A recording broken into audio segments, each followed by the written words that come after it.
It's time for Pod of the Dead.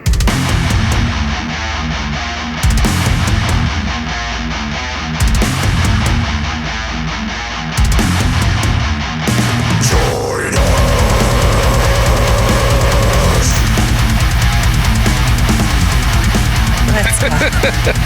All right. We're good. All right. Hello and welcome to Pod of the Dead. I am your host, Nicholas, and with me, as always, are the two ladies, Natasha and Stephanie. Hello. Hi, guys. On today's episode, we are covering the 1979 sci-fi horror film, Alien. Prior to this week's homework, what are your history with the film? Well, I grew up with you, so it's kind of been in my repertoire forever. I don't think I've ever seen this movie, but I knew of Xenomorphs and facehuggers since I was a child. A tale as old as time. Yeah. Yeah. I wish I thought I had seen this movie maybe like when we went in to watch it. I thought it was just something I watched a long time ago, but it wasn't. I didn't remember a dang thing in this. So other than like maybe it's something I saw, it was like a clip on some video sometime. But yeah, I knew obviously like the Xenomorphs are like a big thing in the horror culture. So that's pretty normal. And I've seen other Alien films like that are associated to this, but I've never seen the original. So this was an interesting experience because you got to see like the original beginning of everything. So that was kind of cool.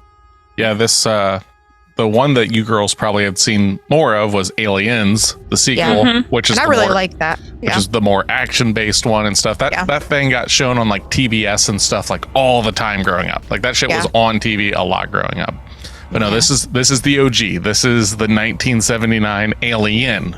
By that, we mean there is an alien. You're not getting the hordes and all that stuff. So I can understand some people, if all they had seen is aliens and the like and stuff, they come back to watch this. They're like, that's it? It's like, well, there's also like a 7-year gap between the first and the second one. Like, but I don't remember the first time I saw Alien. I do remember the first time kind of being introduced to the world, though. Like of the alien stuff. And it was because of our cousin Brendan. I believe, I'm not sure if I saw Alien first or Aliens, but I saw them, the first 3 of them, like within a weekend. And there was like a video game that we played. And then like, for some weird reason, there was a big push for like action figures back when I was a kid as well. There were Predator and Alien action figures fucking everywhere. Yeah. So yeah, like Brendan and I were like super into Alien. Like I remember getting the Dark Horse comics that were like Batman versus aliens and stuff like that. And they're all like, I was like super, super into it. So Alien is definitely like one of my first loves when it comes to IPs. There were like, it was like Spider-Man and like Marvel Comics, and there was just aliens. And that was like the 2 fucking worlds that I lived in.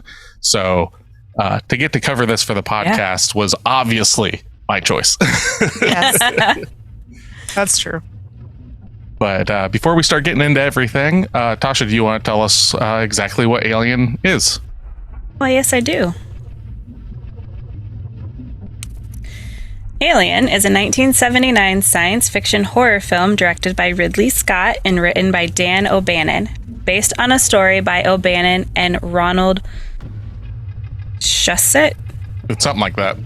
Just own it. When you say it, just like that's how it's supposed to be said. Ronald Shusett. And if he says that's not how he says it, then that's wrong. Fuck him then. get a more easily pronounced last name, Robert. Right. Yeah. You want us to talk about you? Make it easy to talk about. Yeah, come on, right. Bob. Yeah. Ronald. It follows a crew of commercial space tug Nostromo, who, after coming across a mysterious derelict spaceship on an uncharted planetoid, find themselves up against a deadly and aggressive extraterrestrial loose within their vessel. The film stars God damn it. I butcher these names. Tom Skerritt, Sigourney Weaver, Veronica Cartwright, Harry Dean Stanton, John Hurt, Ian Holm and Yefet Koto. Yeah. I did it! And Yefet is our Xenomorph. That's the man in the suit. Oh, cool. So, all right. but, I was wondering if it was a man in a suit because the Xenomorphs have surprisingly human-like hands. yes. and very beautiful fingernails. Yes. Yeah, so this came out in 1979, as you have previously said. I did say. What do you think its budget was? Oof. And the ladies groan. They're just like, stop it. Every time. I know, and you know that it's going to happen every time. I know. And I never think about it until you ask. I don't either. I'm not like sitting here pondering this before the podcast going, man, I hope I get this while right. the movie's on. Yeah. Like you would think I would pay attention while I'm watching the movie, and I don't. Budget? What the fuck does that mean? I know. Right. I'm just going to say 5 million because it was 1979. So that's the number I'm giving. Alrighty. I'm going to say 7.9 million. It was 11 million. Oh my God. There's no winning. There is no winning. Jeez, how? Pod of the Dead, where there are no winners, there are only losers. Tasha almost won last time. Yeah. Like she At was one time. so close. There was we've gotten one time. close a couple times, but man. I think if you're within a million, you win. That's pretty So that good, one yeah. time, Tasha was only off by a half a million. So yeah, remember that one time when we were like a lot and it was like 50 grand or something and it was like, that's nice. We're basing it purely off of how much we like the movie. Yeah. Oh, well, I love John Carpenter's vampires. It obviously made $500 million. It's like, no. Yeah, and that's me with A24. A24 films obviously cost a lot to make and obviously made a lot of money. And then you're just like, Right. it made $10. I'm like, shit. Well, vampires had a Baldwin in it. Was it Alec Baldwin? No. Then it was cheap. Doesn't matter. It doesn't matter. Yeah. So on its okay. on its $11 million budget, what do you think it brought in at the box office? So it did have a wide release. Oh yes, yeah. This was Fox. Like, oh, okay. I never know about that stuff because that was before we were born. So, We need like Jeopardy music at this point. yeah. Please don't I'm gonna sue just me be for like- singing. I don't be like wildly high just because the popularity behind this, and I'm probably gonna be way off. So I'm gonna say 55 million. All right. That was higher, or that was lower than I was thinking. Oh, I was okay. going to say 63 million. Okay. 63 million. So- You guys think that's wildly high? Watch, we're like This movie way made low. $184 million. Oh my god, that's fucking insanity. Yep. Oh, man. Obviously, it was suck considered at this. it was obviously considered a box office success. Oh my Okay. god, that's Yeah. insane. Yeah, I would not have guessed that. I mean, I would have guessed that for the second one because it already had the popularity kind of like behind it, but I never would have guessed that for the first one. Yeah, like Was I mean, sci-fi really popular in the 70s? this Does one that have anything to do with it? this one definitely like so basically how it works. It kind of hurts me to say this and stuff because I'm not the biggest Star Wars fan. Like I like the movies, but like I think it's kind of over bloated and all that jazz. We know your stance on I know. Yeah. Star Wars. But if there was no Star Wars, there would not be an Alien film Okay. because this got shopped around so much and so many companies were just like sci-fi's not in. Sci-fi's not in. Oh, And then so Star Wars came and then out. Star Wars came out and was so popular that they're just Yeah. like, sure, let's fucking do this. Let's Okay. pop this out. And obviously completely different films and Yeah. stuff like that. But it's Like one of those wildly things different. that there are certain films in the 70s specifically that come out that just completely changed the landscape for years and years and years to come. It's things like Star Wars, Jaws, things The like Exorcist. that. The Exorcist, Oh, yeah, like Yeah. whether you like it or not, that is It's true though. yeah, they Halloween. Didn't that Yep. come out also in the 70s? Yep. Yeah. So all that stuff, it just, and then you see the glut of it in the 80s. So those Yeah. things came out, and then more companies are starting to pop stuff out. True. And you start, if it weren't for Alien, we wouldn't have gotten the Thing. It's stuff like that. Like Yeah. because of Star Wars, we get Alien. Alien was a wild success, and so on and so forth.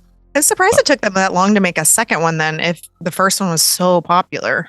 I think it had a lot to do with the writer O'Bannon and stuff. There's a lot of fighting between him and the other people with writing credits and all this stuff, because he wrote the original story, but then there were a lot of other things. And then he was such a pain in the ass on set and stuff that was like, no, you can't do this. No, you can't do that. And all. So, yeah, it's crazy. But, okay. That makes sense then. But let's see here. I can kind of give you a little bit on that, though. So, like, while studying cinema at the University of Southern California, Dan O'Bannon had made a science fiction comedy film, Dark Star, with director John Carpenter from The Thing and Halloween, and concept artist Ron Cobb, with production beginning in 1970. The film featured an alien created by spray painting a beach ball and adding rubber gloves as claws. That may be like the homage to that, right? Where the hands are still hands. Yeah. And aliens. That's genius. It was played for comedic effect. The experience left O'Bannon really wanting to do an alien that looked real. Okay. And a couple years later, he began to work on a similar story that would focus more on horror. He said, I knew I wanted to do a scary movie on a spaceship with a small number of astronauts. He later recalled Dark Star as a horror movie instead of a comedy. Ron Schuster... Shusett. Yeah, that guy. The name, yeah. Ronald. Yeah. Meanwhile, was working on an early version of what would eventually become Total Recall. Impressed by Dark Star, he contacted O'Bannon and the two agreed to collaborate on their projects, choosing to work on O'Bannon's film first as they believed it would be less costly to produce. So. I can see that. I mean, it is all practical, but it is very limited on how much experience you get with the alien in the movie. Correct, but that's very much on purpose. Ridley Scott had said, like, while directing this, that he wanted to show the alien as little as possible because the dread that it builds, that it could be in the shadows at any second, which it totally does later in the film. There are times in this movie where it's actually in plain sight and you just don't notice it because it blends in with Giger's like his like layouts and stuff like that. It's fucking crazy. But I always like that. I like how it's just lurking. You can kind of make the outline out later on. Yeah, because like previously I mentioned Jaws, and some people have said that this is just Jaws in space. And it kind of is, if you really think about it. It's just this thing hunting people down and all that. But in writing the script, O'Bannon drew inspiration from many previous works of science fiction and horror, and he later stated, I didn't steal Alien from anybody, I stole it from everybody. So he just took every little thing and just like was like, no, man, like I was influenced by all this shit. And this is what I came together and made. Okay. But let's see here. So it was 1979. Yep.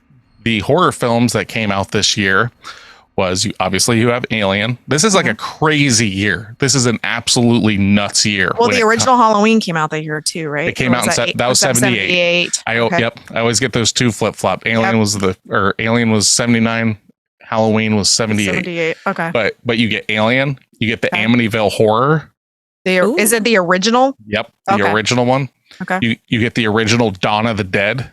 Oh, cool. You get the original Phantasm, When a Stranger Calls, the Italian sequel to Night of the Living Dead, which is called Zombie, and that's the one that I've got like the tie-dyed shirt and stuff. Okay. Yeah. Super over the top, like gory zombie film. Okay. And then the TV made for TV movie Salem's Lot. Oh. Okay. Isn't that based off a Stephen King thing? Yep. Yep. Okay. I remember seeing that. Yeah, all that shit. Like 1979 is an insane staple year for horror. Yeah, starting out, that's crazy. Because then there's like tons of remakes of a lot of those later on. So I think the first horror movie I ever saw in theaters was the Amityville Horror with what's his face? Ryan Reynolds. With you, Nick. Yeah, being terrified. Oh yeah. Yeah, we went up to see that, I think in Toledo, because it wasn't. Sounds right. I don't know if it wasn't showing here or what the reason was. I remember that, like going up there and everything, actually pretty vividly. Is that early 2000s? Yeah, it would have been like 2005, 2006, somewhere in there. Okay. The first horror movie I remember watching in the theater was Blair Witch, probably. Like it's I would have think loved to that have was seen that in I think that theaters. was the Yeah. first one. I think I saw it twice in the theater because that was like a big popular thing when we were in middle school. First time I saw that was on VHS in Natasha's room on her little combo because Oh, the little 13-incher. Yep. Because I didn't have a VCR in my room, but I had horror VHSs, and I think that I bought it at the library like yard sale they do every year. Yeah. That's how I got a lot of my horror movies and stuff. Okay. And yeah, I remember that was the first time. I don't know if you were watching it with me, Tasha, or if I just commandeered your room. I don't think so. I don't remember watching that movie for quite a while. So if you were in middle school, I would have been in grade school. Because Yeah. it came out in, I don't I think know. it came out in like 99. Yeah, I was gonna say we were in middle school when it came out, so Yeah. I do remember that. And then Scream. Well, I don't think I ever saw any of the Screams in the theater. I'm trying to think. I honestly, I think the first, good Lord, the first horror film, because we didn't go to the movies a lot growing Yeah. up. Right. Like we lived in the middle of a cornfield and like That's that was true. that.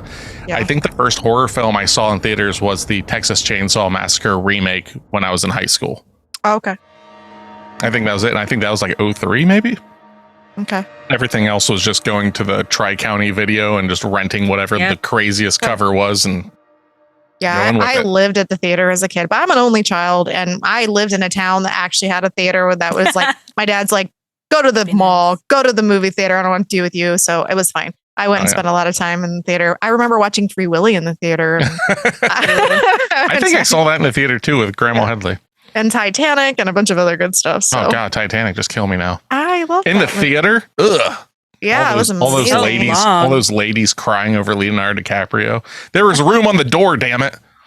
Yeah, I think And- I saw that 4 times in the theater. It was so good. Good Four Lord. times. I haven't seen that movie 4 times in my life. I love that movie. But I like James Cameron films. We already know this, and you Yeah. do That's not. right. We- you do we- not. Speaking of that, speaking of James Cameron. Oh no! Oh no!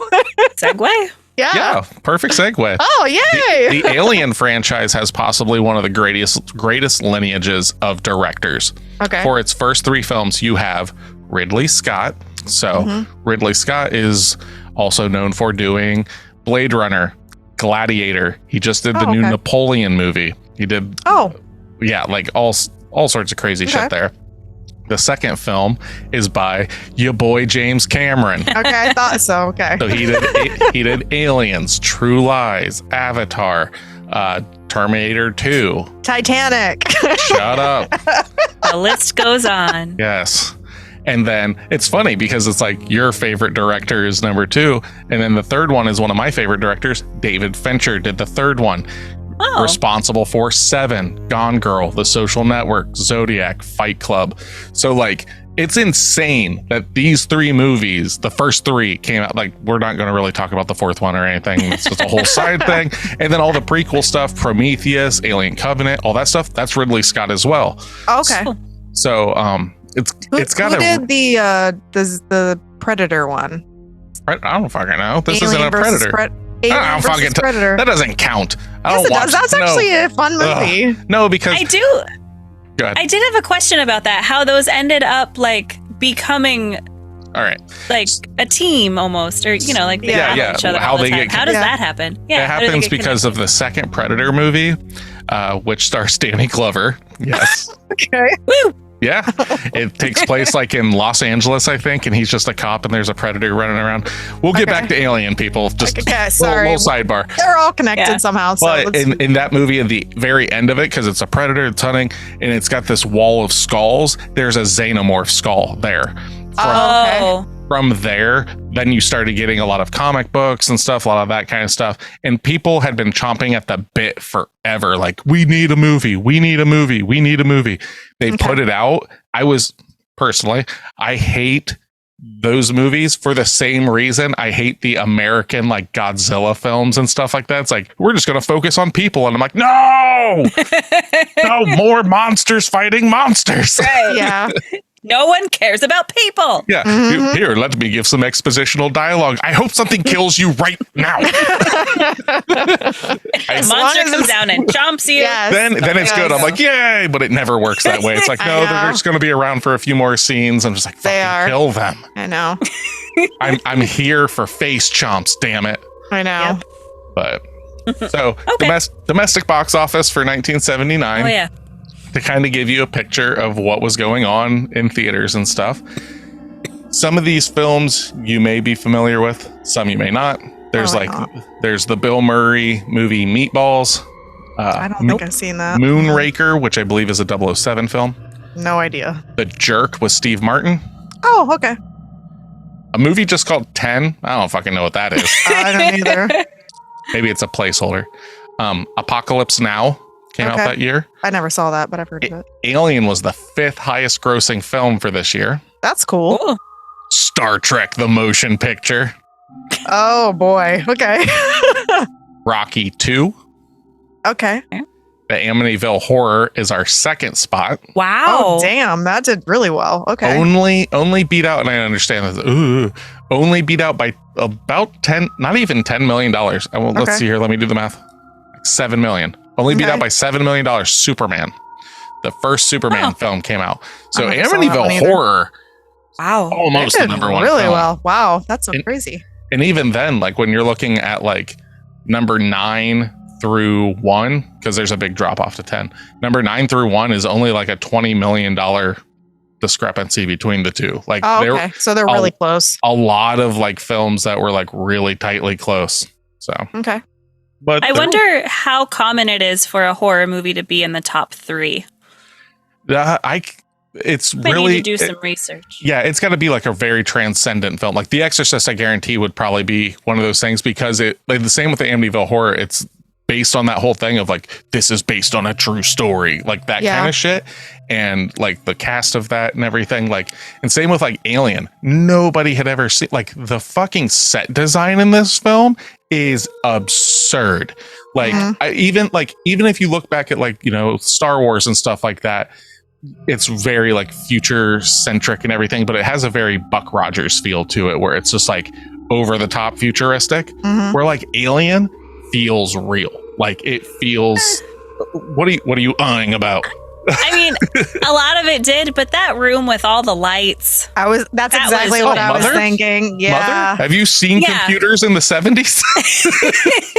You do not need that many twinkle lights with nothing attached to it. No. That was a bit much. No, but what's really cool about that is all those lights and stuff are actually hooked to switches. So when actors are flipping switches and stuff, it's actually changing light patterns and stuff. So it would make it seem like they actually had work patterns and stuff. And they would actually go and be like, okay, I'm going to flip this and everything. And it would actually change what was going on boards and stuff. So I thought that was really all neat. right. That's cool. Yeah. But yes, to me, it just seemed like there was some type of sequence and they're just like flashing on a sequence. Yeah. No, I can understand that. Yeah. But other than that, it was really cool, especially like the tightness of everything and how many things there are like in the background and stuff like that. Well, and the reason it feels so tight and basically claustrophobic is like the entire film is almost completely shot hand cam style, because the sets were so small. Like they weren't able to, like with the sets, how they were built, they weren't actually able to get rigging in to do like sweeping shots and all that. So everything, like if you don't know it, you don't really notice it. You just kind of feel like you're close in on everything. The next time you watch it, you'll notice that the camera is always kind of shaking around a little bit, a little movement here, a little movement there. It's not so static, and it kind of puts you in that place a little bit more, which is crazy. But yeah, so Alien won the 1979 Academy Award for visual effects. Cool. It also won the Saturn Awards. Saturn Awards are specific awards for science fiction, like between movies and books and all this stuff. It won the Saturn Award for Best Science Fiction Film, Best Direction for Ridley Scott, and Best Supporting Actress for Veronica Cartwright. Jeff Goldsmith's score received nominations for Golden Globe Awards for Best Original Score, the Grammy Award for Best Soundtrack Album, and a BAFTA Award for Best Film Music. So, yeah, this movie was like heavily, acclaimed and stuff, but not necessarily from like all the critics and stuff like that. Because when it first came out, let's see if I can find it real quick. Our resident bad guy, Siskel and Ebert. Always. It was like the Alien? What are we Roger Ebert reiterated Gene Siskel's earlier opinion, stating that the film was basically just an intergalactic haunted house thriller set inside a spaceship. He described it as one of several science fiction pictures that were real disappointments compared to Star Wars. My God. Close Encounters of the Third Kind and 2001: A Space Odyssey. However, in both episodes, Ebert singled out the early scenes of the Nostromo crew's exploration of the alien planet for praise, calling the scenes inspired, said that it showed real imagination, and claimed that it transcended the rest of the film. Over 2 decades later, Ebert had revised his opinion on the film, including it on his great movies list, where he gave it 4 stars and said Ridley Scott's 1979 movie is a great original. Now, I have a huge fucking problem with this, because we've said this before. If you have a platform and you shit talk something like that, then you come back 20 years later and you just are following the trend of like, oh yes, Alien is actually a good film. That doesn't fucking matter. Like, it doesn't matter that you're giving it the accolades and kind of backing off on what you said, because this is the same stuff with The Thing, where people came out and was like, it's just gross, it's just blah blah blah, and it bombed in the box office. Later on, those same people are like, well, actually, it's actually pretty transcendent to blah blah blah. It's like, fuck you. And even John Carpenter was just like, well, that doesn't fucking do me any good now. Yeah. Yeah, it's just snobby is what it comes across as, and they're just like going with the trends to make everybody happy. It doesn't seem like it's like being honest. I understand the thing where it's like it's a haunted house inside of a spaceship. It's like, okay, what's wrong with that? But also, like, Star Wars is no different than like most, like, there's like it's just like the hero's journey. It's the standard hero's journey. It's nothing. Now, I understand 2001: A Space Odyssey. It's a very visually like crazy film, in Close Encounters of the Third Kind, kind of. But like, I just hate that whole like compared to Star Wars. It's like, I mean, they're not even the same thing. Like, come on, guys. And as somebody who's like reviewing movies, you shouldn't review it up against something else. You should review it as such. Yeah, you have to take it. And it's funny that he mentioned. It's funny that he mentioned the beginning of the movie had these great scenes. That was my least favorite part. I agree. I love this movie top to bottom. But, it definitely had a very 70s feel with how long beginning scenes were. Good Lord, yes. There is a lot of setup of like the ship coming down. That is such of them literally setting up. Yeah. Just like sitting there talking, and then it's so drawn out. Yes. Kind of like our podcast. Yep. Ouch. Ow, no, like that's exactly what we're doing. Yeah, I know, right? Really gotta take a look at myself right now. Oh God, I really. Hold on, I'm gonna pause the podcast. A little self-reflection. What am I actually doing with my life? Just yelling into the void, I suppose. David Eldstein wrote, "Alien remains the key text in the body horror subgenre that followed, or, depending on your viewpoint, festered in the 70s. And Giger's designs covered all possible avenues of anxiety. Men traveled through vulva-like openings, got forcibly impregnated, and died giving birth to rampant, gooey vaginas. Detent. How's that for future shock? This was truly what David Cronenberg would call the new flesh, a dissolution of the boundaries between man and machine, machine and alien, and man and alien, with a psychosexual invasiveness that has never, thank God, been equaled." So that is like, whether you guys are aware of this stuff or not, that H.R. Giger, the artist that is responsible for creating the Xenomorph and the layout for all that weird like stuff, going back and watching it, all of the vagina and penis imagery in the builds of all those things are purposeful. It is Giger's obsession with sexuality and like dark violence mixed together is a huge thing in his art, and that's what got him the job. Is they just like saw it and they were just like, oh fuck, this is amazing. So in H.R. Giger's original illustrations that inspired the look of Alien, the creature had eyes, though. That was a big difference. It did have eyes. For the movie, Giger insisted that the creature have no eyes, thus giving the bleak appearance of a cold, emotionless beast that hunts by instinct or smell. Fans have later theorized that the creature's domed head contains sensory organs that allow the creature to detect light or dark or see via echolocation like bats or electrolocation like sharks. Okay.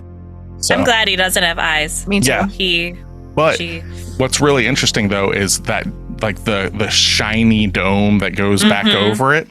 If you cool. actually see that in person and stuff, it's translucent, and underneath it, you can actually see the front of it is a human skull that then expands back. And there are optical there are orbs, not eyes, but like sockets. Yeah. Because this isn't anything to give away. Like, we're about getting ready to get into spoiler territory. The reason is that aliens take on stuff from their hosts, from which they are birthed from. They do take something on, which you see in later films where like one comes out of a dog or one comes out of another animal. It's shaped differently. It's like, yeah. And like, especially like in Prometheus, one comes out of a dog at the end of that one. And it's got like an elongated, like, it's really creepy. That sounds weird, like a long snout. Yeah. So, but Giger's artwork is really, really cool. I just Googled it. To see this skull. There he is. Yep. That's so cool. When we went to the Buckland Museum. Hands. Yep. Human hands. Sorry. Go ahead. No, you're good. When we went to the Buckland Museum in Cleveland, which is the Buckland Witchcraft Museum and stuff, they actually have an original Giger piece there. That was actually super dope to see. I walked in, we were like checking stuff out, and it's so packed full of stuff. And I like looked up and got a hold of the guy. I was like, "Is that real?" He's like, "Yep, that's actually, blah blah." Like explain. I was like, "Oh my god, that's awesome for you." Yeah, did you know that he did? I'm sure you know. I didn't realize he did Dune too. Mm-hmm, yep. It's cool. Oh yeah, he's got a crap ton of art, like a lot of spooky kids that grew up listening to Nine Inch Nails and Marilyn Manson and stuff like that are very familiar with this artwork. I see. So, and it has like a Tool vibe. Yeah, Did you do anything with Tool? No, but the color scheming is definitely there. Lots of gray, like bluish grays and stuff like that. But the last little thing before we get into spoiler territory is Nintendo's long-running Metroid video game series that was created in 1986 was significantly, my God, introduced, my fucking God, influenced by Alien, both stylistically and thematically. As an homage to Alien, oh my God, just kill me now. Just throw me in the hard, man. I feel you. It's hard out here. Gotta word the words. Yep. I've been there. Villains in the first Metroid installment were named Ridley and Mother Brain after the movie's director and the ship computer, respectively. I always thought Ridley from it was like just a play on Ripley. I didn't know it was a play off of Ridley Scott. So that's kind of neat. That's neat. But all right. If you haven't seen Alien, it's on. I think we watched it on Hulu. Yep. It's available there. It's another one of those ones that you can probably find a box set of the first, like, who knows, 4 or 5, 6 movies. What's up, Tasha? You watched it on Hulu? You don't have it on Blu-ray? I do. Oh, I have the box set. Yeah, I'm surprised that you watched it with commercials when you could watch it. We didn't have commercials. We pay. The beginning. It was a commercial at the beginning. Yeah, we got the commercial the free one. Yeah, not for all things though. But we just watched it upstairs because I was like, we can watch it downstairs, but I was like, I really don't want to go downstairs right now, so we'll just throw it on here. Yep. But if you haven't seen it, it's available. You can also probably find this at a 5 and dime store and everything. Like it's insanely available. But we are going to go into spoiler territory. We're going to really walk through this movie, talk about everything that we want to, everything we don't want to.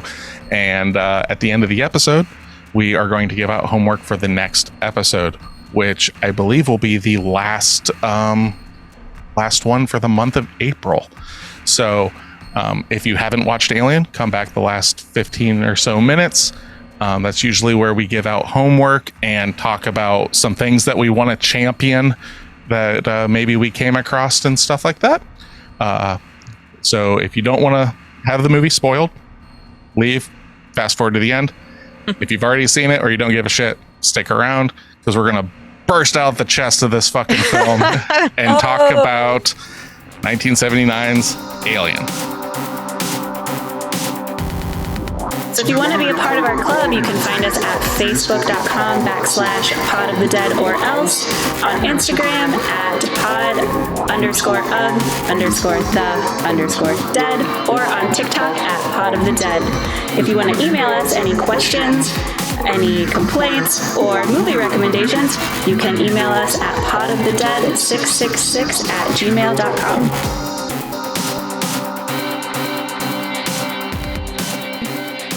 With that, I know, right?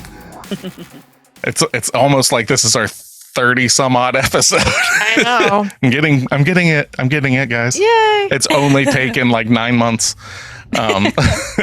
With that, give me that 1 out of 10. Let's just get the 1 out of 10 out of the way. Well, this one's interesting because it's actually like bullet pointed by like 12 points. Yeah, that's what I saw. So I was like, that should work. Like I think the last one I sent you was like a diatribe with no breaks. No. So I saw one that was bullet pointed. I was like, that one should be a little nicer. I'm curious to see. I didn't read it though. I didn't read it. I just saw it. I haven't read it yet either. You just sent it to me, so let's see. Okay, 1 out of 10. How is this considered a classic is beyond me. I saw it when it first came out in 1979. I was 16. Okay, so they have like history with this. Boomer. I was basically bored or disgusted by it. 22 years later, my opinion hasn't changed. Why do I hate this? Let me count the ways. Oh, buddy. Count to 12 here. Okay. On the first day of hatred. The plot is old hat. It's basically a haunted house movie set in outer space. Is this Ebert? Maybe they're regurgitating his stuff. Yeah. Well, okay. So, stop for a second though there. It is to me. Well, no, I agree with them. No, it's not about that. Is that enough to like hate something if you're familiar? Like it's like, oh, it's kind of like this to the instantly like it's fucking garbage because there's so many movies. But what makes a haunted house bad? I know that's what I'm saying. Like, why is that bad? I mean, unless and why do they? Go ahead, Tasha. Why do they keep referring to it as a haunted house? Like it's something creeping in the dark. If that's the case, Jaws is just a haunted house on the beach. Yeah, it's weird. Anything that's lurking. Anything that's lurking. Apparently. Yep. Yeah. Sitting in the shadows. Yeah. Yep. Okay. Here, there is zero characterization. The crew members are virtually interchangeable. How can you care about somebody getting killed when you don't know who they are? That is kind of true. I actually agree with that. You don't build a relationship with really anybody. I can understand that. Like if you're, I don't understand though going into a horror film expecting a lot of character development. But I do agree with them in the sense because you spend the first 30 minutes of this movie, we even stopped it so I could check the timestamp just to see like how long they're doing character building and story building. And like you spend a lot of time with them chatting and sharing stories and doing stuff like that. But at the end of the day, you build zero relationship with any of these characters, apart from like maybe a little bit Ripley because she's like she's the final girl or whatever. Yeah. But like apart from that, you really don't care. Like at least I didn't care. Ripley's a Disney princess now, just so everyone knows, because Fox was bought by Disney. I was wondering where you were going. Yeah. So just in case, you know. Okay, number 3, getting a bunch of talented actors and giving them nothing to work with. I don't fucking see that at all. That. Yeah, no, I disagree. Overdone set design. Yes, it's impressive, but it overwhelms what little plot there is. Nice set design does not make a movie. Okay. I don't know. Like, I think that the set design really sets you in it. Like, the way that they make the world look and like the egg chamber and all of the alien ship, all that stuff. I guess I can see like kind of like what you guys were mentioning earlier, like the mother computer room and stuff being a little like blown out of proportion and stuff, but at the same time, it's very 70s. Correct. At the same time, computers aren't what they are now. Like that shit is like this is how we have to believe that there's a interstellar ship that has this huge, like, I kind of just go like, yeah, no, this is how it would have to be. I don't necessarily And it's not the first movie that's like that with big blinky lights and stuff like that. True. I just, to me, it was the color. Like, it was like we're in this dark, like, dreary spacecraft, and then we have like this whitish room, and like it just didn't fit to me. Like, I didn't care about the lights as much as, or the size of the room as much as I cared about the concept of like, it doesn't match the theming to me. So that was where I was at with it. I wonder if it has something to do with like literal like color design and stuff, if that's supposed to be like signaling as like a safe space kind of thing. Probably. Or something like, it's like, oh, they come in here and it's like, it's called Mother and all this stuff. And it's like, so, and like, again, with like so much, again, with all that kind of stuff, if that's supposed to be the case. It could. It just didn't work for me, even if that's the case. Yeah, so 5, people stumble around in dark corridors and dark rooms looking for a cat. Not once, but twice. And this is after they know there's a killer alien on board. Gotta save the cat. Hey, we have a film where the animal doesn't die. Okay. Yeah. Come on, guys. Jonesy survives on That's screen. a point in my book. Yeah. He survives all the way through the movie, so he doesn't die on in this film. That's true. But what the hell is the cat doing on a space mission? That was the next one. Companionship. Yeah. Animals, petting animals is known to be a good stress reliever. Yeah, but here, the one thing I was wondering when we were watching it is, okay, so obviously they're in cryo in part of this. Did the cat get out of cryo with somebody? Well, Did we see the cat get out of cryo? It shows that she puts it in cryo at the very end of the film. At the end of the film, but did she? I would imagine. I didn't know if the cat came out of cryo because we didn't see that. So I was like, why would a random cat just be hanging out for like 100, however many years? I don't, not 100 years, but whatever the amount of years it is. Well, it's going to take them 10 months to get back home. Yeah, that's from where they're at, and they're only halfway home. So it's like almost a 3-year expedition to get from where they were at. Yeah. So, okay. The characters act incredibly stupid. That was number 7. Do they? Like, I don't follow. I don't think so. I don't know. I mean, I didn't. Okay. So we talked about this the other day. Like, I don't agree with the rules that were set for the storyline, but it doesn't mean that that's not the rules. So like, where they were like, well, if we hear a signal, we have to go and check it out because that's the rules or we don't get paid. And like, that was the rules they set up in the storyline. To me, that sounds dumb. Well, but that's how they build the story. So, well, yeah, because like, was it Weyland-Yutani, the company that they work for and stuff? Upon later films, you realize how fucking horrible this company is. Yeah, like it's literally laid out that they know what's going on and they want to get this back. Well, and they kind of lay it out at the end of the movie that way too, where they're just like, we don't care if the humans die, just get us the alien species stuff. So like, but that's going in, you don't know that. So that's a huge ongoing plot line through all the films. Is that Weyland-Yutani wants this thing. They don't want it to just, they want it basically to have a weapon. Okay. Yeah. The alien looks dumb. It's just a guy in a slightly modified alligator out of here. Literally the coolest looking creature ever. Yeah. Ever. It is ever. Yeah. Even if you don't know the movies, you know what a xenomorph is. Yeah, Motherfucker's got chrome teeth. Yeah. He was rocking the grill before anybody. Yeah. And then he's got like this like tongue mouth thing that comes out and bites you. Like that's cool in itself too. That's a penis. Yeah. The penis. That's why. No, seriously. It's a penis. I know. That's what I thought violent, it was too. And it's like that. It signifies the whole, all that shit. Yeah. I think that's badass. Yes, so anyway, very Freudian. they said the guy in a slightly modified alligator suit. Cool set of double teeth though. Alligator suit. Yep. I will say that it looks cooler in later films because it does way cooler. Yeah. 8. 9. What does the alien do with its victims? 2 of them just disappear. That's true though. Yeah, I think I've seen every single one of these films, and outside, like the first one, it doesn't set that up too well because in other ones, it's taking them to like places for them to be in front of the eggs. That's what I assumed, but they don't show any. They don't show any of that. They just show them disappear, and then they don't fill in the blanks. I mean, you see it attack them and drag them off. It could be eating them and stuff. It's gonna. I mean, that motherfucker grew from like about a foot long into a 7 foot tall monstrosity in like, I don't know, 5 minutes or a day, somewhere in there. Like, Yeah, and that's true. That's an insane period. That kid is hitting a growth spurt like no other, and it takes it takes a few skulls to get through, I guess. Yeah. 10. Why is the alien killing them? What reason?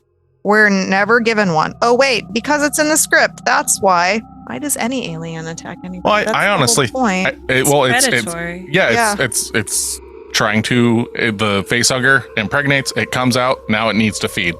It's that simple. Like, it doesn't need to be like, oh, it has this whole like storyline and everything. Compass. Why does Jaws eat people? It's like, that's the line that I keep drawing. Yeah, that's weird. Because it's a predator. It is like literally, just hell on wheels. Number 11. Sigourney Weaver strips down to her underwear for no reason whatsoever at the end.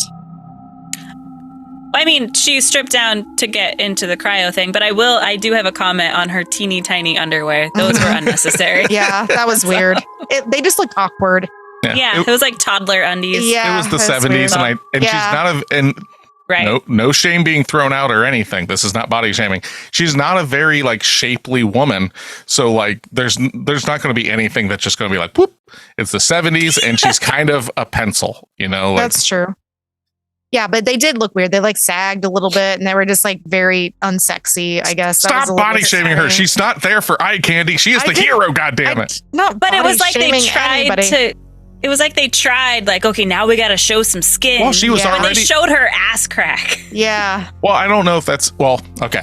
So before the movie actually had like a legitimate like sexual thing in it, because the way the script was written was that there was actually going to be like a sex scene or two in the movie, because it was supposed to show how like cavalier they were with like being out for so long that like just having sex with each other was like a whatever thing. And I believe it was Tom Skerritt, the man who plays Dallas, was like, do we really need to do this? Because it doesn't really make a lot of sense. With it kind of feels like it'd take us out of it. And Ridley Scott was like, yeah, let's remove that. So like there is still a little bit of that in it, in like the overt sexuality. Like, well, I don't want to say overt, because it's not in your face. Yeah, the underlying current of sexual stuff in this film, to me, like it doesn't trigger as like exploitative, like, well, we're getting her naked. It's just like, oh, she's just in underwear. Everyone else was also at the very beginning. Yeah, it was just the underwear, the way they fit. That was weird to me. And then the other one, the number 12, and then they got a little thing left after that. Bonus. It's dull with like 17 exclamation points. You go to hell and die.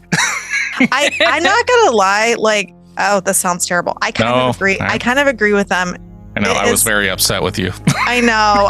It is this. I almost fell asleep. Like it was, and I almost pulled a Tasha. I know. Yeah. And you said multiple times. I was like, he was also curled up on the couch, like laying on me. So that'll do it. Yeah. You can't get comfy. Yeah. But I don't ever fall asleep during movies, and I don't usually get like really tired. And I really did with this. Like I was just like, it felt like it dragged really long for me. And I felt like I had such high expectations for this movie. And as I was watching it, I felt like, man, we got another, I can't believe I'm going to say this. We have another Exorcist on our hands. For me personally. Get the fuck out of here. Do you feel like it was a little too long then? Because it was like 2 hours long, right? Yeah, it would have been better if it was like an hour and a half long, and they had cut out like all the stuff in the beginning, or at least shortened it. Because like once we got in with the alien stuff, there was bits and pieces that were a little like, but overall, that wasn't as bad. So okay. Well, maybe you should watch the director's cut that is 3 hours and 15 minutes long. No. Whoa. Okay, the only scene that works is the chest burster with John Hurt. Yeah, but that's only a minute or two in a 2 hour long film. Long, dull, and stupid. I give this a 1.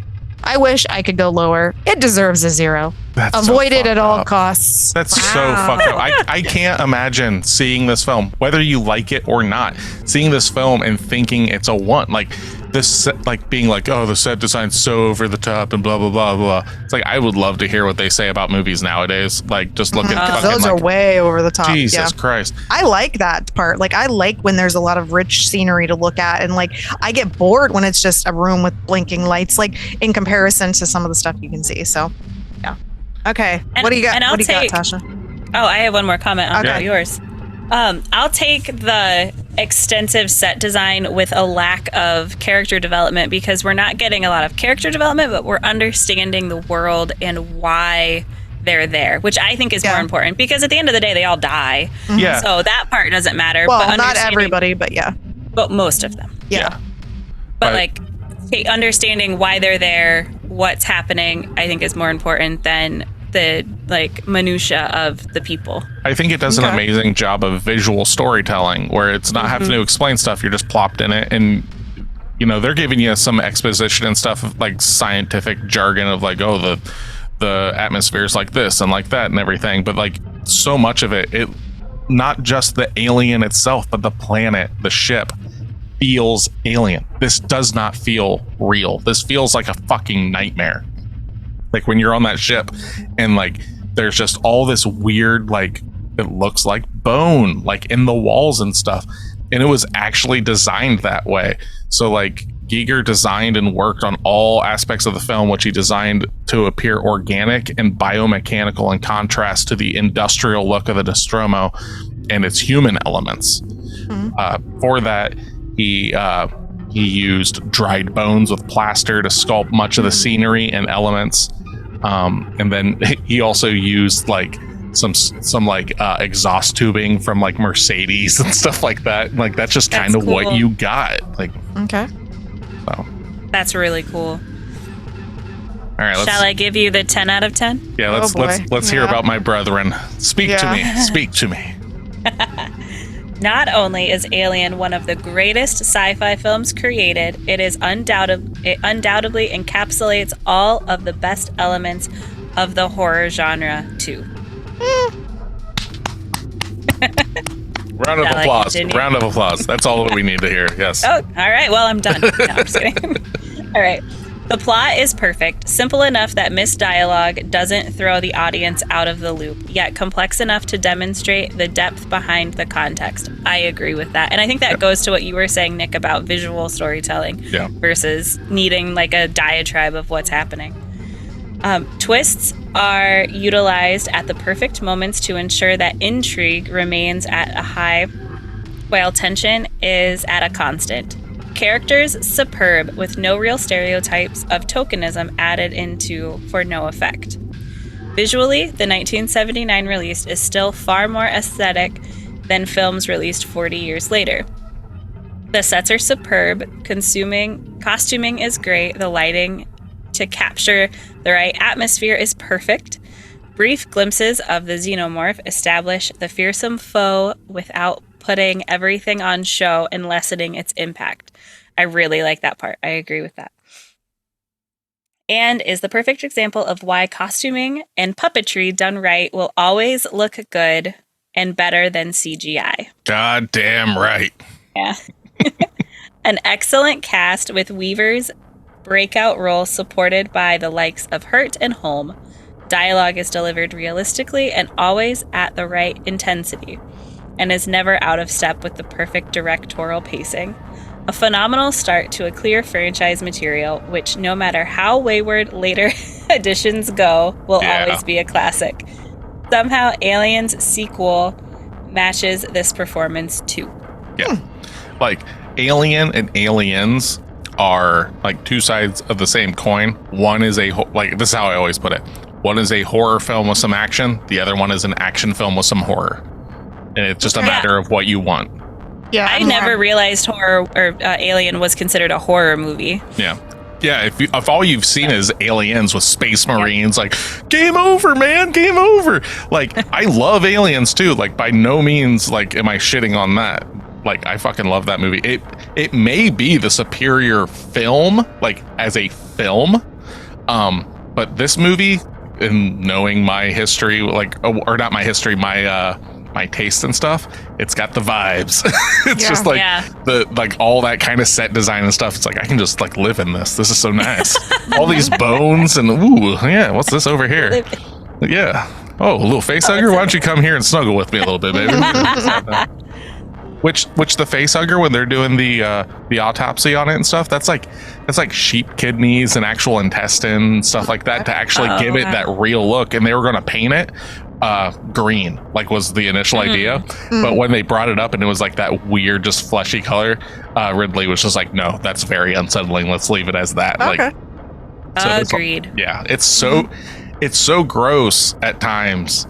Like the chest burster scene and stuff like that, which we'll get into a little bit. But like I can't imagine what it would be like in 1979 being like, I like sci-fi, I've seen Star Wars. And then there's this. That's true. I have a question about the face hugger scene, if we're just going to jump into it. Yeah. So face hugger comes at him onto his face mask, his helmet, melts through from it. There. Okay. Yeah, you see him. I missed that part. Yeah, it gets on there and it melts the outer rim, because in that scene when they're getting him, it's through the mask and you can see that it's like melted, and they're cutting the helmet off of him, and that's when they fully see it on his face wrapped around his neck. Okay, gotcha.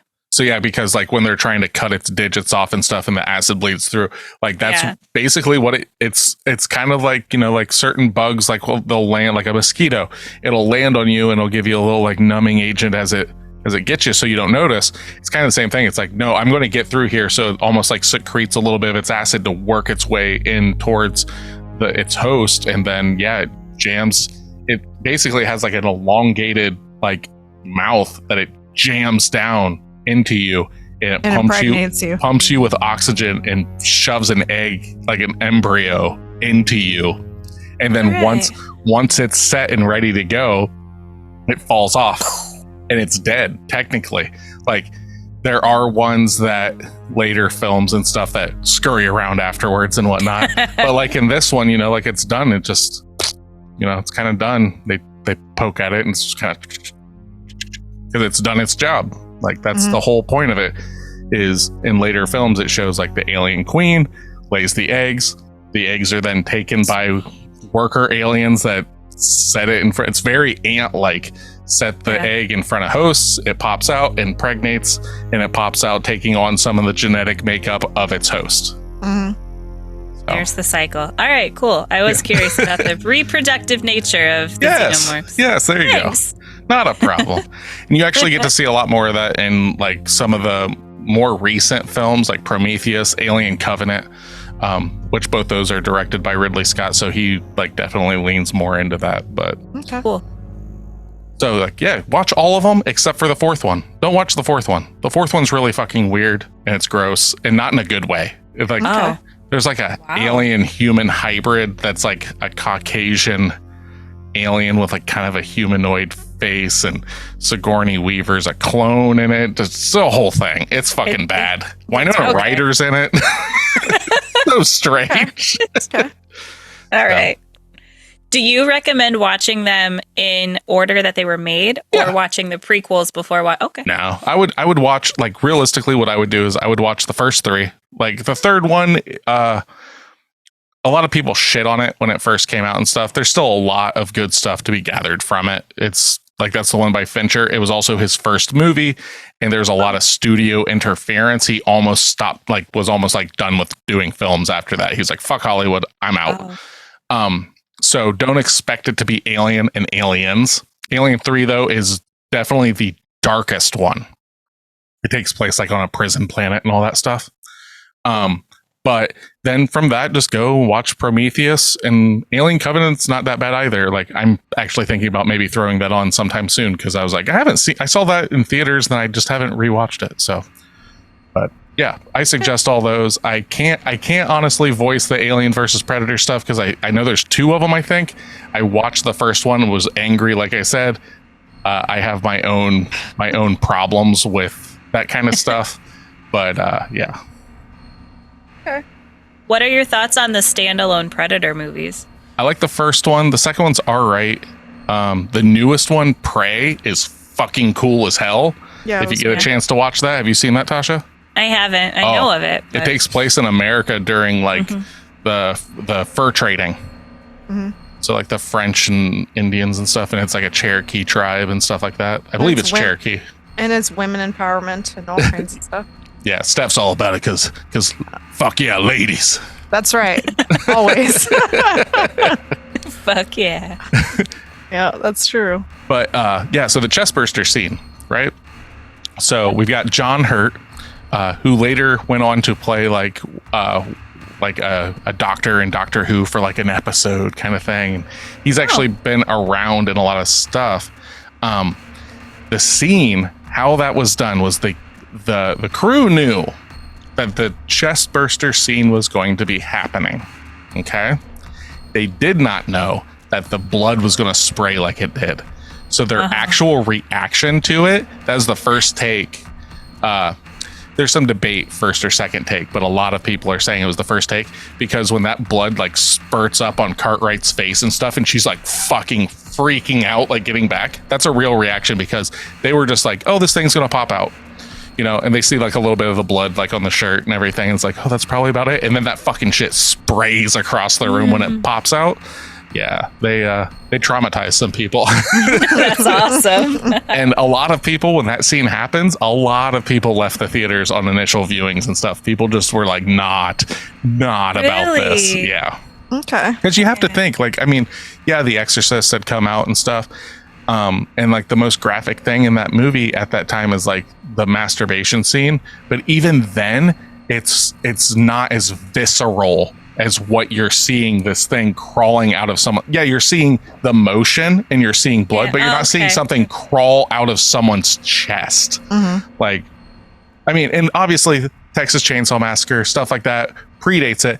But Texas Chainsaw Massacre was like a drive-in grindhouse kind of movie. It was not a Fox, like 20th Century Fox film in every goddamn theater, you know? Like, right. And I'm coming from it knowing that it's going to happen. So there's a difference. I guess I could understand it being the 70s and it being just way too much. Yeah. I can only imagine like, oh, Alien? What's this? And like at that time there was PG and R, like there was no PG-13, right? So you're like, it's R. Well, that could mean like there's some kissing, you know, or whatever. There's a cigarette. That's true. Who knows? And then you just see that. And it's realistically, like beyond that, like all the other gore in the film is so quick. Like you're seeing it kind of for like a couple frames, then it cuts away, right? Which later on they really get into the gore. But yeah, the chestburster scene and the Ash scene when he gets his fucking head knocked off and everything. And you find out that he's an android. Which was pretty kind of cool. I liked that.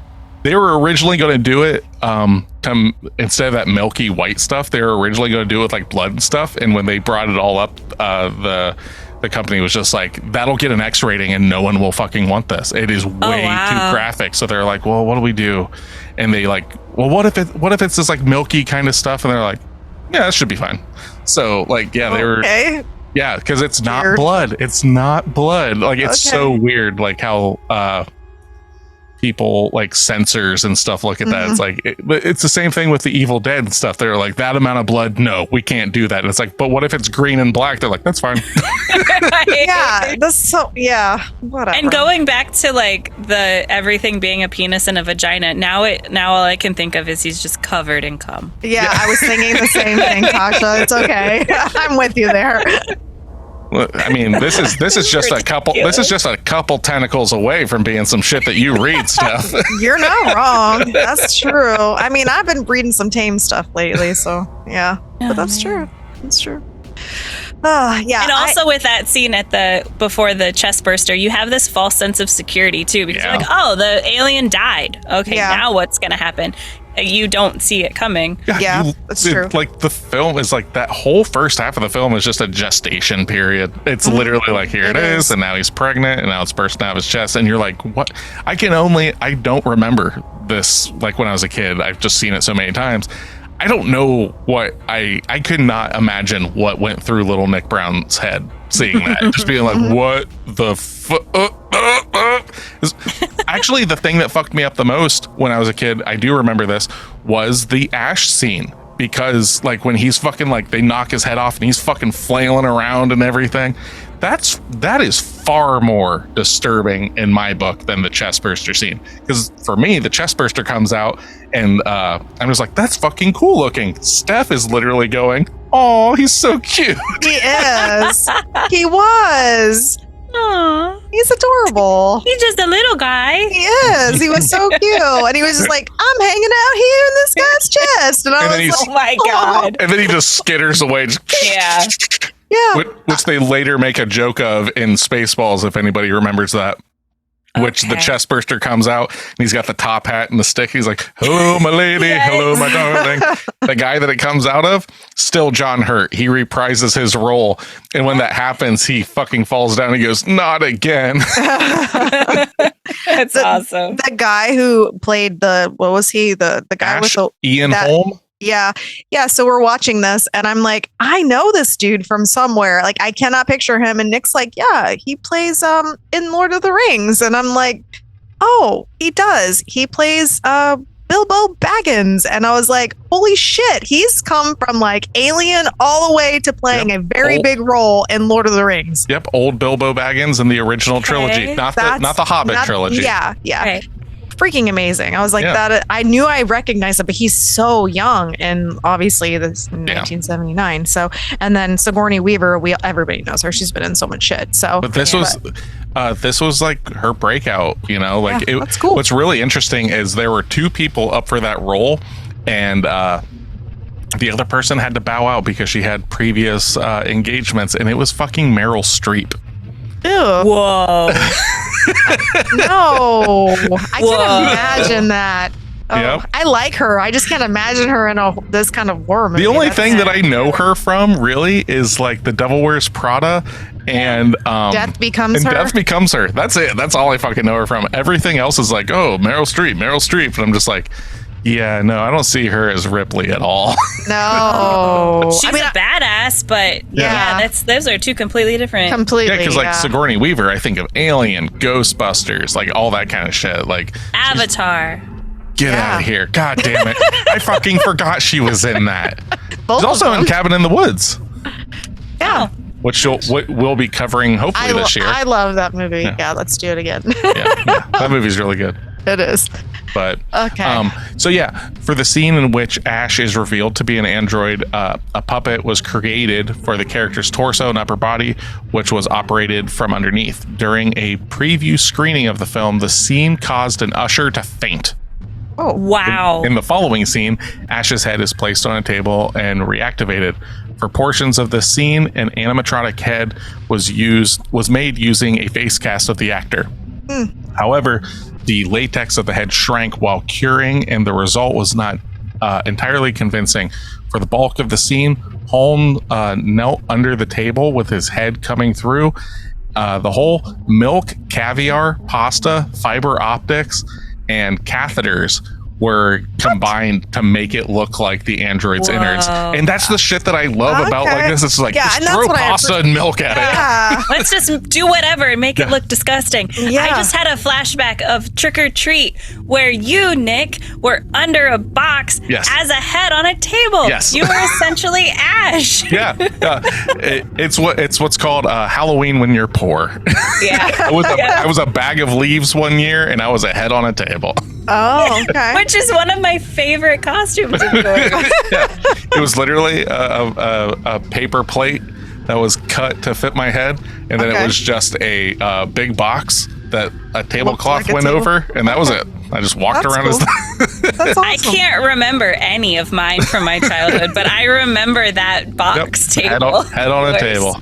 That's awesome. They don't make them like that no more. No, they don't. That's cute. I wish they did, though. Every year I want to be a crafty mom and make Wyatt's costume, and I'm not. The only craft side story or whatever. The only crafty one that I did was I remember helping make one for Sydney where she was a TARDIS from Doctor Who. Oh yeah, I remember that costume. So that was another being poor, having a box costume. So many things with a box. Yeah. Yep. Boxes are the best. But let's see here. What else do we have? So, here's something that's kind of cool. So, when Kane, John Hurt's character, first goes into the egg room, right? And there's like that weird blue light that he is kind of over the eggs. There's like the fog and the blue light. Okay. So that blue laser was actually borrowed from the band The Who. It was they were testing out lasers for their stage show on a soundstage next door to where they were shooting this, because this was shot in England. Mm-hmm. So yeah, Ridley Scott goes over and is like, that's pretty cool. You mind if we borrow that? Where are we going to use it on? I don't fucking know. Let's throw some fog down, throw a laser. That looks sci-fi, right? Yeah. That's funny. Speaking of Ash, was he the one at the beginning that made them open the door? Yes. Okay. Yep. All of that makes sense now. Yep. Yeah. The whole thing was because when he wakes up is when he gets the directive, because it was sent to the science officer, only for the science officer's eyes, that getting the alien is the top priority. All other things are expendable, including the crew and all that stuff. And that's America. That's just straight up pure capitalism. Fuck the workers, get the profit, Yep. Yeah. So we were talking about how little things are seen on screen. So this movie is about 2 hours long. If you think about two hours, I'm going to ask you girls another question. How many total minutes do you believe the Xenomorph and the Facehugger appear on screen together? Not The amount of time. Yep, a cumulative of them both. Just take both their numbers, smash them together. You got 2 hours. That's 120 minutes. 4 minutes. Okay, what you got, Tasha? I say less than that, maybe 2.5. Two and a half minutes. Get this girl a crown. It was 4 minutes. Oh shit, man, that's amazing. Hey. So it's taken 31 episodes. We finally have An on the exact dot number.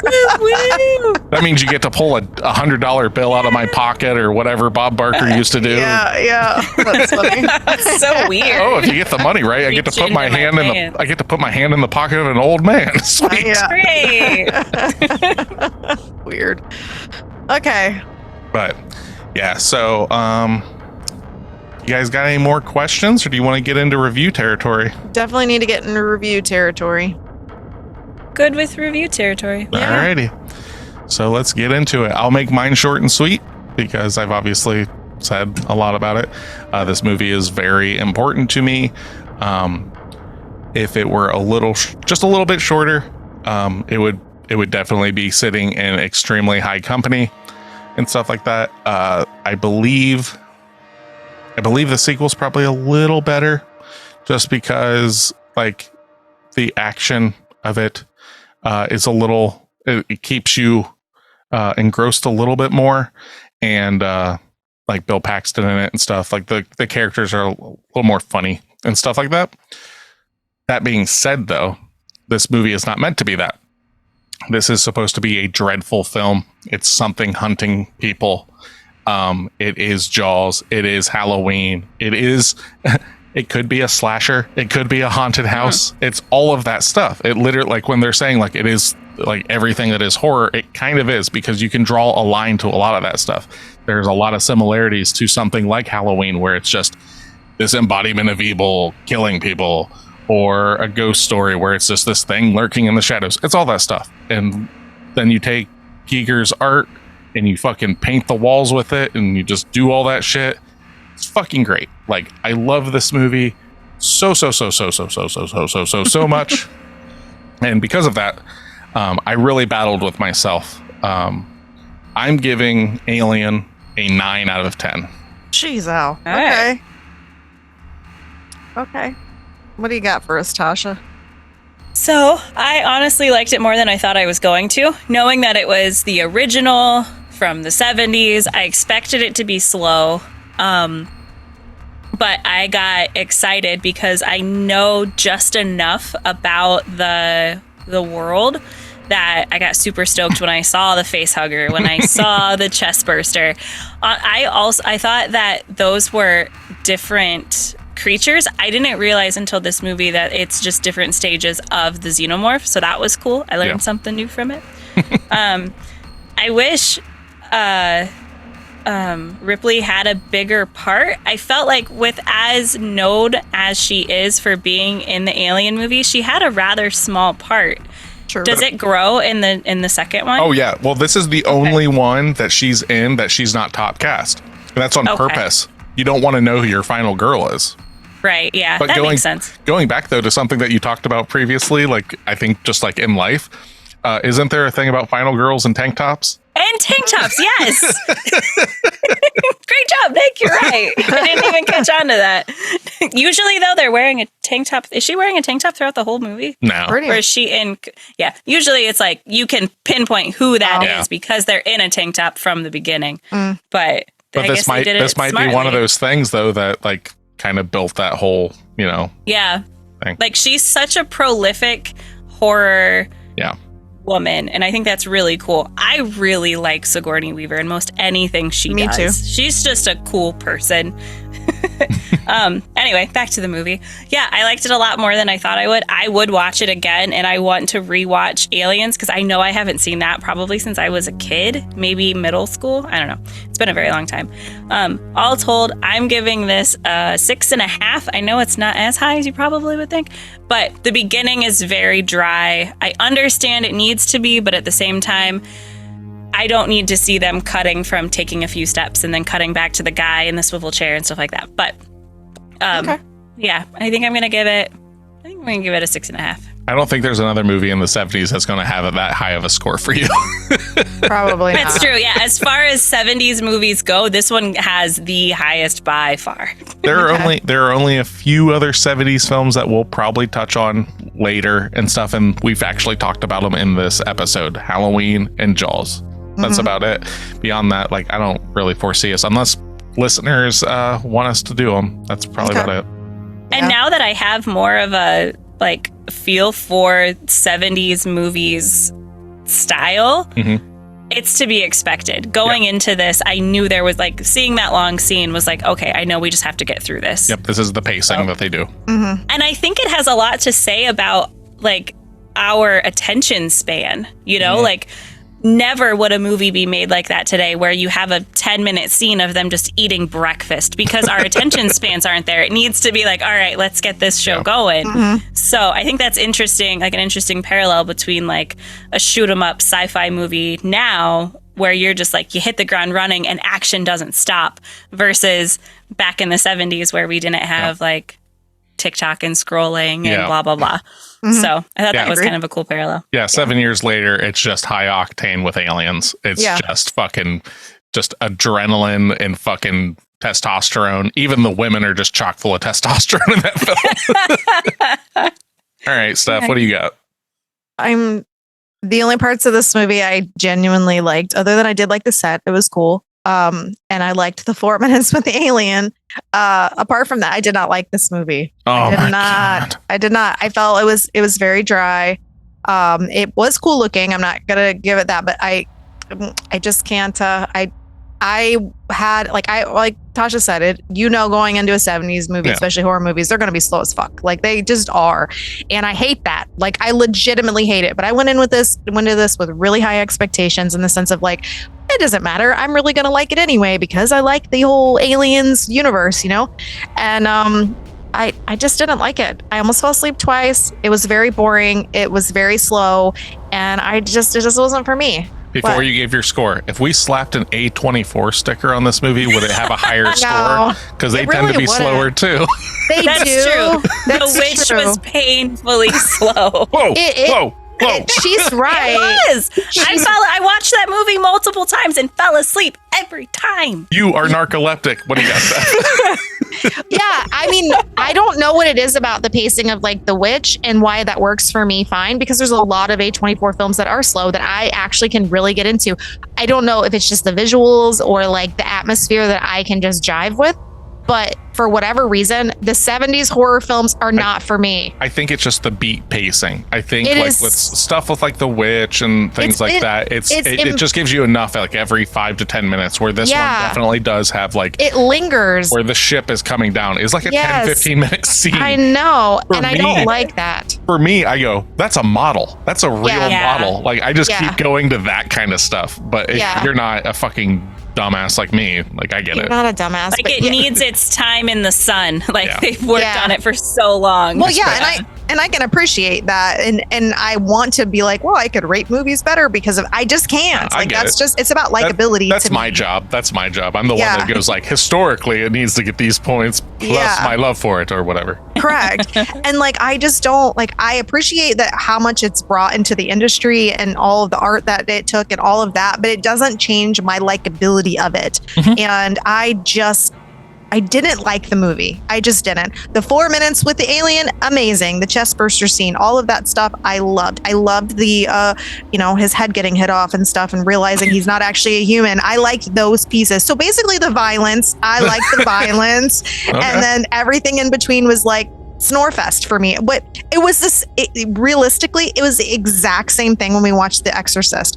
I really liked the parts that were like, the parts where she's the last 20 minutes. Yeah. And then there was like one other spot in the movie that was like that too. And it was probably maybe a total of 7 minutes in the whole movie. And I was like, man, I really liked that 7 minutes, but this one's a 2-hour movie, and 4 minutes, liking 4, maybe 5 minutes of a movie out of 2 hours doesn't bode well. So I will never watch this movie again. My God, man. I really won't. I will watch all the other ones. I'm just not watching this one again. Oh, you're going to watch 4? I'm going to strap you down and make you watch 4, and then you're going to be asking for 1. Maybe. But if it's faster paced, even if it's crappier, actually might like it more. I might actually like it more. Yeah, exactly. It's more entertaining regardless of how much crap is being poured into the screen. So, I mean, you do like the Resident Evil film, so it's probably I do. I don't love them, but yeah, I like them. I would watch those again too. So, Nick's not gonna like this. He doesn't like when I'm. No, I'm fine with it. You're allowed to be wrong. It's okay. I'm not wrong. I'm gonna give this a 4. You're giving it a point per minute for Alien. Yeah, pretty much. Wait, hold on. Does it get a point for Ash getting his head knocked off? No, it doesn't get 5. I was debating between like a 4 and like a 4.5, but I knew you were going to give it a 4. 4. Yeah. Once you were like 4 minutes of Alien, blah, blah, that's all I like. I was like, it's going to get a point per minute. It is. It doesn't. I mean, the Xenomorph works for me. The rest of it doesn't. And I really did. And from what I can remember, because I haven't seen it in a long time, I really liked Aliens. Yeah, and there's a lot more. There is. And I'm more of an an Alien action Queen person. with its super rad. Oh, it's so nice. Oh, did you let? Go ahead. Go ahead. No, go ahead. Finish. Oh, okay. No, that was it. I was just 4 stars for me. Like I said, it was good in its own ways, but it just lacked mostly for me. So. Right on. Tasha, did you let Wyatt watch it with you?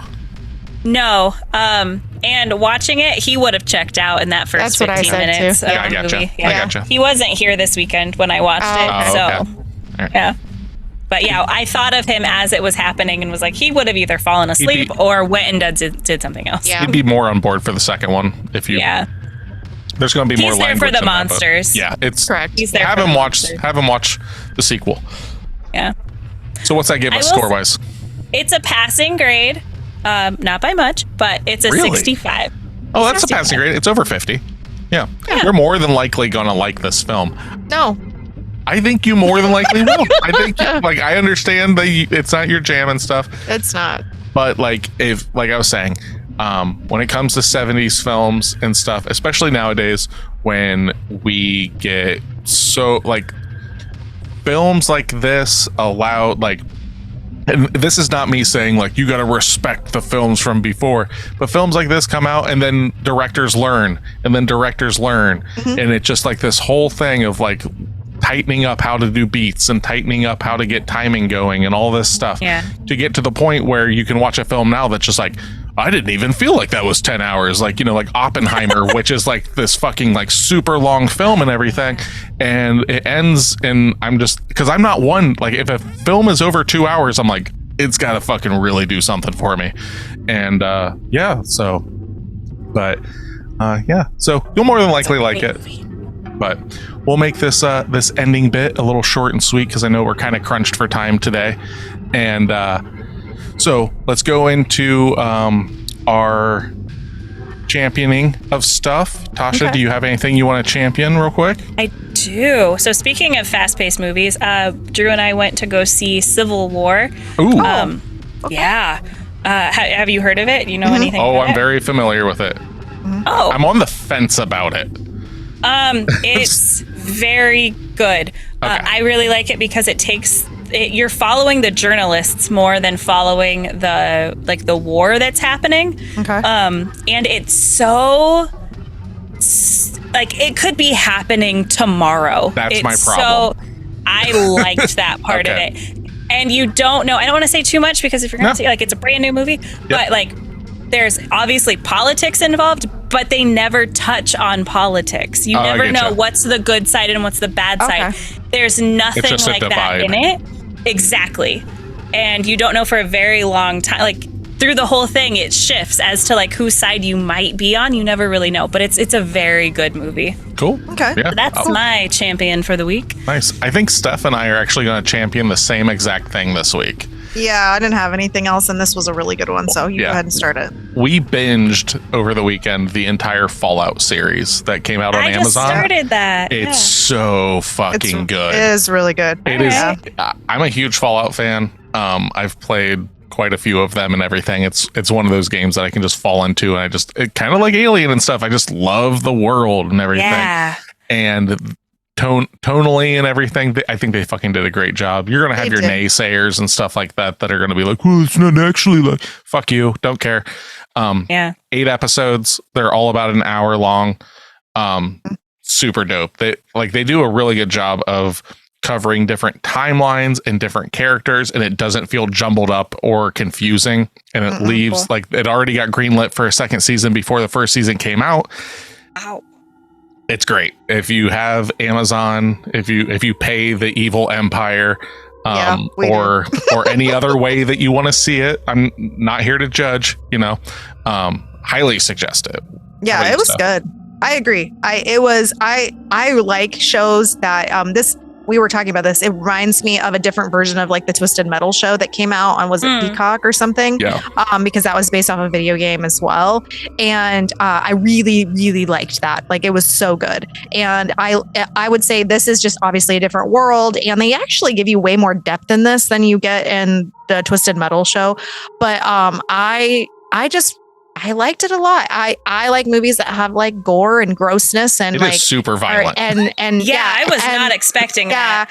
And so when you get a TV show that does the same thing as movies do, and it carries it for that many hours, it just makes it so much better for me. I actually Nick and I are completely separate in this. I prefer TV shows. He prefers movies. And so for him to sit down and watch and binge watch an entire series without me going, are we going to watch our episode yet? Are we going to watch our episode yet? It worked because I think it was 2 or 3 sittings. Yeah. Yeah. And he fell asleep during the second to the last episode one night. He did. He started snoring on the couch. And then the next day we caught up and he watched the last bits that he missed. And then we ended up watching the last episode. I really liked it. It's well developed. The characters are all vastly different, which I really appreciated. And you really get a sense of understanding their personalities really and their lifestyles. Arcs. Yeah. Really good story arcs, all that stuff. I popped so hard with certain songs getting played because they came out of the game. Oh, yeah. And then also there was a point where someone says war never changes. And I was just like, yes, they said the line. Yeah. They had to say the line. Yeah. That's so funny that you guys championed that because that was going to be my second one. Was I started watching Fallout. Yeah. But I'm only one season or one episode in. Yeah. It's so good. Yeah. And then the other thing I liked about it is there's obviously a ton of money being spent on this. It definitely shows. But I didn't know, Nick obviously had explained some of it to me because I never played it except for the little Fallout shelter game that you could have your own little shelter and you have to keep everybody alive. And then you have all these things coming in to kill your people and you have to have babies and all this stuff. So that was kind of cool. But, it was just the mystery of it. And I liked that, I got to see the little guys that were in my little phone game. And I was like, Good to see the Vault Boys. I did. And I was like, well, what is this one? And so he's like explaining to me like what each of these are. And I was like, okay, it makes a little bit more sense. Like, yeah, him. And then and then like the ghouls. So like I really liked that they like leaned into that a lot in this, and that made it even better, I thought, because I like those types of characters a lot because they're a little, the darker side ones. Yeah, so it was super cool. Yeah, it's really good. I liked it a lot. And it leaves enough on the bones for the second season. Like it doesn't just give you like every single thing like a Fallout fan wants to see. So it's like, oh, we didn't get to see those things. Oh, we're going to see it next season, though. Yeah. And like they allude to it. Like you see like some stuff that you're just like, oh, it's happening. That's exciting. So. Yeah, it was fun. It was good. So I don't have any books this week. I started a new David Goggins book, and I don't really have anything. Yeah, I started reading House of Leaves. This is going to take me all year to read. Yeah, it's dense. It probably is. Yeah, I'll explain it to you. I'll explain it to you, Tasha, when you come over this weekend. Yeah. Cool. I have Head Full of Ghosts on order at the library. So nice. It's good. That. It's good. But homework for next week. Oh yeah. We are going to be watching the James Wan horror blockbuster, The Conjuring. Okay. Got it. So I don't know shit about shit. So this is going to be another one of those like, hey, let's go watch this. So that's our homework for the week. Okay. So that's obviously that came out in the 2000s. I want to say it's like 2013, somewhere in that 2010, So it's a more recent film in that sense. I believe that it's available to stream on Hulu or Netflix. It's available. It's out there. Mm-hmm. And then so that's what we're going to be covering. Hopefully you come back and listen to us. Mm-hmm. We've been doing our homework. We've been coming out. We started getting some emails and stuff for some listener stuff. So awesome. Actually, after The Conjuring, we will actually be having I'm going to try and set it up that when we get those kind of things brought into us, that if we have any, the first of the month will be a listener requested movie. Cool. So I like that idea. Right after The Conjuring will be another listener requested movie, which I'm not going to tell anybody, but it's also a film that I don't think any of us have watched. Awesome. Because they gave me a list. Some of them I'd already had planned out, and I corresponded with the person a little bit and told them, all right, then we will be picking this movie up, and I have not seen it, and so hopefully you guys haven't either. So we'll find out. Okay. Anyway, The Conjuring, check it out. Yay! We're gonna talk about it next week. Okay. For Pod of the Dead, I am Nicholas. I'm Stephanie. I'm Natasha. Come back and listen to us, or else.